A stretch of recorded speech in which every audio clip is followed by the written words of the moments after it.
Hello, everyone. I'm Sam Eckmann of Gold Derby with Mark Ronson, composer and songwriter for Barbie. And I think Greta Gerwig really surprised us all with just how, deep and emotional she made this movie about Barbie dolls. And I'm curious, what were those initial conversations like with her? Like, what prompts was she giving you about the musical feel for this film?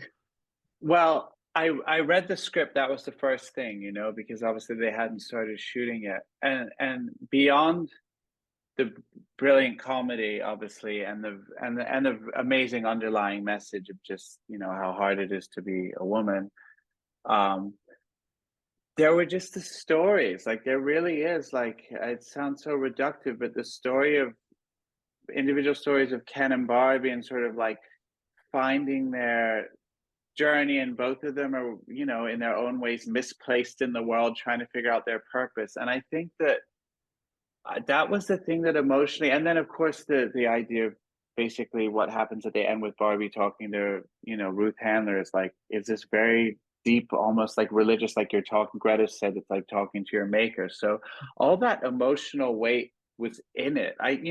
Of course, my first impression putting down the script was, this is the funniest thing I've ever read. But I think that the emotion and that kind of stirred in and probably even got us writing I'm Just Ken, to start with, was more of those personal stories. And then once we got into actually writing the music, there was so much emotion to really run with, from conversations with Greta to obviously what was already in the script, and then to these amazing performances. Like, I think we were just so spoiled, and obviously this is our first film, so we don't have anything to hold it up against. But there was never a day that we didn't go to the studio, fire up the TV, watch a scene, and weren't like bursting with something. I mean, obviously it wasn't always the right thing, and we did 80 million drafts of things, and some things that we thought were great for a certain thing, Greta or Susanna, the music editor, or Nick, the editor, heard and went, "Let's try this here," and then that was great. Like the music that plays when she walks up the stairway to Weird Barbies. I don't think we would have thought automatically to give that like a banging beat. We were probably playing it a little bit more like Tim Burton, but it was just, it was like, all I can think about is just, when I think about this project, really is being propelled by emotion at all times. Yeah. It's interesting. It makes a nice juxtaposition, like even in a, disco bop like Dance the Night, underneath it are these lyrics that are, talking about putting on a, a tough face while crying. Um, is it hard to sort of combine those two things, those two It's disparate really hard. elements? It was really hard with that song because, Dua's like whole thing of where she comes at writing is from a kind of like, I'm gonna tough my way through it, But so we had to do these, serve these two kind of masters in a way, like write something that lyrically, because we already had the track, but write something lyrically that Dua felt great about, and also that really worked for the picture. And the first few drafts that we wrote of Dance the Night were really much more on the side of like, I'm gonna tough my way through it. This world is like tough, but I'm gonna dance through it anyway. And we loved this song, and then we watched it against, Margot in her sequin dress, having the time of her life, and everyone dancing. We're like, there's a disconnect here. Like, yes, of course, we could just imagine that they're just listening to a Dua bop in Barbie Land, but that's not right. Like, we this picture, and we were so, enamored with Greta's vision and everything. We're like, let's just rewrite this whole song. And that's always a tough thing, because you suddenly, every doubt you've had is exponentially multiplied, because you're like, well, we thought it was good the first time. Everything that you do after that is under this crazy microscope. And we did write it, and then we rewrote it, and then we decided we missed something about the cadence of the way the words went in the first chorus. Now it wasn't as exciting melodically, so then we had to rewrite it once more to still have that same, the way that the melody moves. So we really did, like, it's a good thing we had a good run up and lead time on this, because we used every single second of it in working on the music for this film. Well, clearly it worked out because that song's being played all over the place. So it's a Yeah, success. And yeah. you I mentioned the have like, comedy. Oh, sorry. No, I just suddenly had this crazy flashback memory that I haven't thought of in so long of scratching like a record, having to find a record that I didn't care about too much to get that like with the needle scratches when she suddenly goes, "Does anyone think about dying?" Because I'm like, I knew that they would probably find a good sound anyway, but I'm a DJ, so my pride is like, we can't have some stock vinyl, kind of like needle scratching sound. So I can't remember what record I ruined that day, but I'm very proud that is in there. And actually, even when we did it, I thought Greta might even think it was like too broad of a joke, or be like, "Thank you very much. We'll do the jokes on this side. You don't need to give us sound effects." But I'm quite happy that stayed in. Well, speaking of jokes, I mean, I think one of the biggest highlights of the movie for me, and certainly a comedic highlight, is I'm Just Ken. And I mean, you have a huge list of songs under your belt at this point in your career, but I don't know that I would think of your work and describe them as comedy songs. So, Yeah. how did you find that way into this song? Well, I mean, we weren't trying to write a comedy song. I guess we were just trying to write a song from Ken's point of view. Those were our sort of marching orders. But he's a pretty funny character, and he has a lot of paradoxes. And we got this PDF from Greta and Noah early on that was like this sort of tongue-in-cheek directive for, it said Barbie and Ken hit songs, like no pressure, just write two hits for our two lead characters.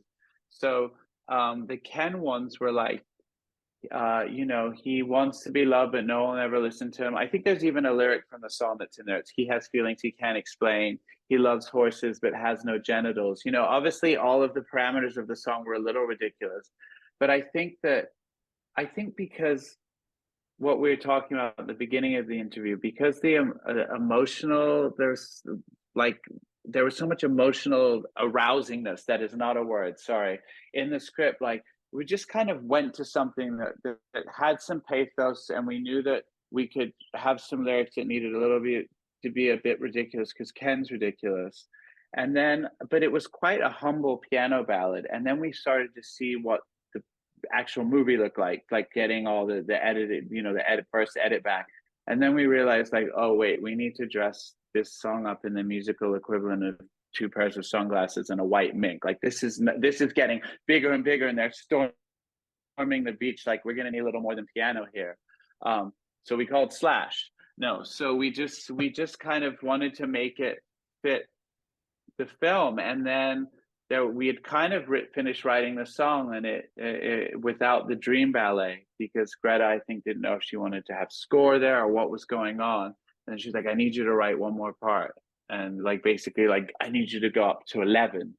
So we did that, and then we saw the dancing and all the amazing choreography that Jennifer did. And that's literally when we came up with the word Kenergy, because I think we were just like, what, there is no other word to describe like what we're seeing here. So it was like this amazing thing where we were constantly like, we'd write something for the film, but then we'd be so inspired by the visuals getting them back, then we would add something to it. And it was really, we were just constantly, yeah, we were constantly inspired. When it's time to produce a song like that, Ryan Gosling has sung before, but that's not necessarily his usual environment of being in a recording booth. Is there certain things you have to do to make someone feel more comfortable in that setting? I think it's like every session, whether somebody's a giant film star or a singer, you're meeting them for the first time. It's always this weird combination of like an awkward first date meets like like you're getting to know the person. You want to see what they're comfortable with, because the bottom line is always just like, it's such a vulnerable place. Like, let them just feel like they can do anything, and that nothing will be embarrassing, or nothing will be, not being afraid to push it. And yeah, I didn't even know, honestly, that he had quite that range. I'm a fan of his music. I loved La La Land, but I didn't really know. And we, like, as we started to go and he started to get more and more sort of warmed up, it was just like, and he just brought like an emotional resonance to it that we couldn't have even really planned for, because we're not great actors. He is Ken. He was singing the song as Ken. He still swears that it's Ken who sung the song and not him. He's like, "I don't know who sung the song. I think it was Ken." So yeah, we were very lucky. The things that he brought to the song are like, it is like what you dream of as a songwriter, you know, like someone to take this thing, and then the way that he made the audience really fall in love with it, like they did. We were just very grateful, obviously. And those songs, I think when I think of your body of music, it's full of these great pop hooks. But that is much different from the discipline, at least to my eyes, different from the discipline of scoring a film. Um, what was kind of the biggest challenge or biggest difference for you in making that shift as a composer?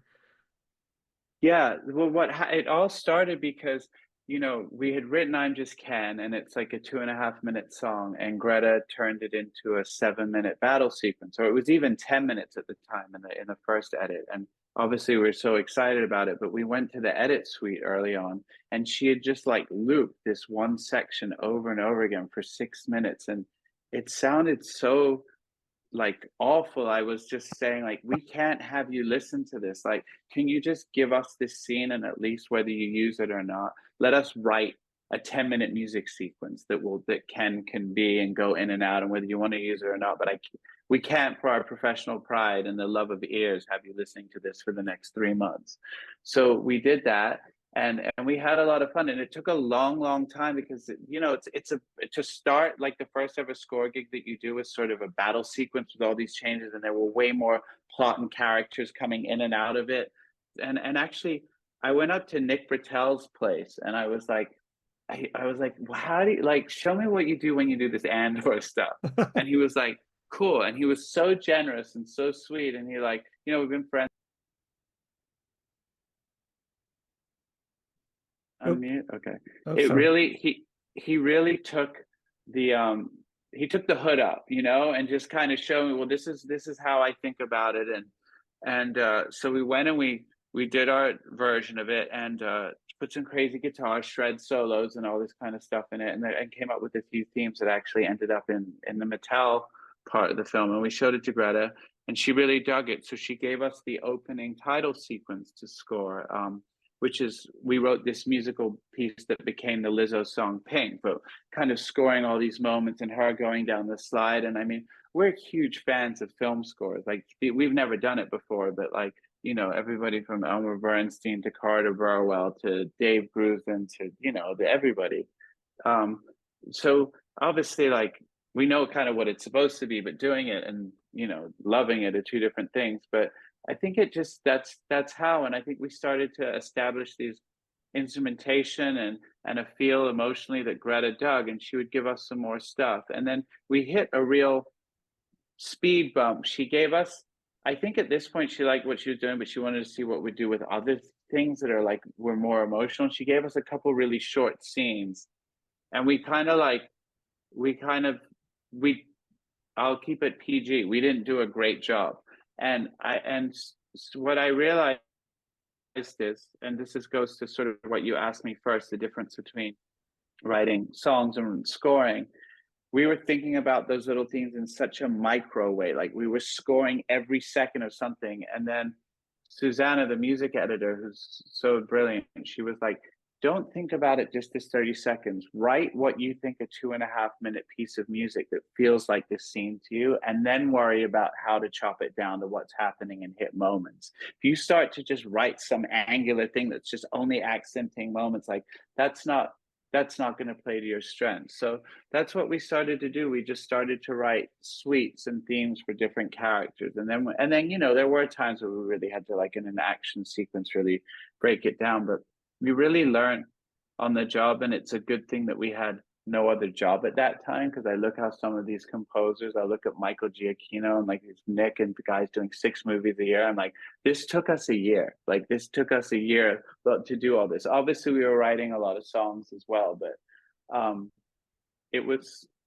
I mean, we were so spoiled for inspiration and emotion from this film. So, you know, I remember going into the edit suite and just seeing a still of that scene of Rhea Perlman and Barbie holding hands, and I was like, "What's this scene?"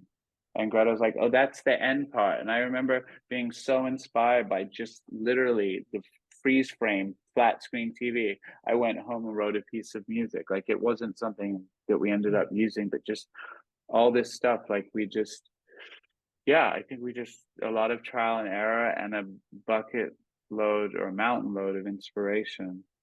Yeah. And I think, one of the really cool things is that you got to recruit so many amazing artists to help tell this musical story alongside you.